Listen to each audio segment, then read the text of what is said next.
En Inde, où l'égalité homme-femme est loin d'être respectée, une petite révolution est en marche sur les bancs de l'école. Dans une dizaine d'établissements du sud du pays, garçons et filles ont abandonné leur uniforme genré. Pour plus de parité, désormais c'est pantalon pour tous.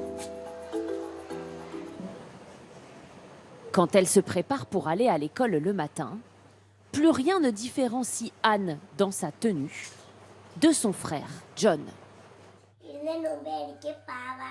Avant, j'avais une jupe et une chemise. Maintenant, j'ai ce pantalon 3/4. Avec cette nouvelle tenue, je peux jouer et courir. J'adore être habillée comme les garçons. Son école a été la toute première en Inde à instaurer ce changement. C'était il y a 3 ans, à la suite d'une demande des parents d'élèves.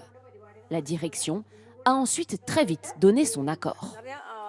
Notre objectif principal, c'était d'apporter un sentiment d'égalité chez nos enfants. Il faut qu'en grandissant, ils aient la même confiance en eux, qu'ils puissent partager les mêmes rêves et qu'ils sachent qu'ils sont égaux. Depuis que les élèves portent tous le même uniforme, les enseignants ont remarqué que les filles occupaient davantage l'espace à la récré. Désormais, elles peuvent grimper, sauter, s'amuser plus librement qu'avant. Avant, avec une jupe, c'était beaucoup plus difficile pour moi de grimper ici. Maintenant, je peux le faire et j'adore ça. On peut faire exactement les mêmes jeux que les garçons. On joue même au foot ensemble maintenant.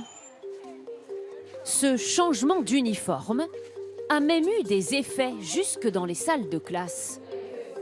Dans ce lycée, qui a instauré les tenues non genrées l'an dernier, cette professeure de mathématiques constate que les filles ont davantage confiance en elles. Mais ce n'est qu'un début. En matière d'égalité, il y a encore du chemin à faire. C'est même un garçon qui le dit. Je ne pense pas que le nouvel uniforme va régler tous les problèmes. Les filles devraient pouvoir se sentir comme les garçons.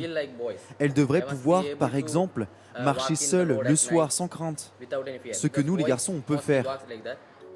Ces uniformes unisexes ont tous été instaurés dans le Kerala, un État considéré comme l'un des plus progressistes d'Inde.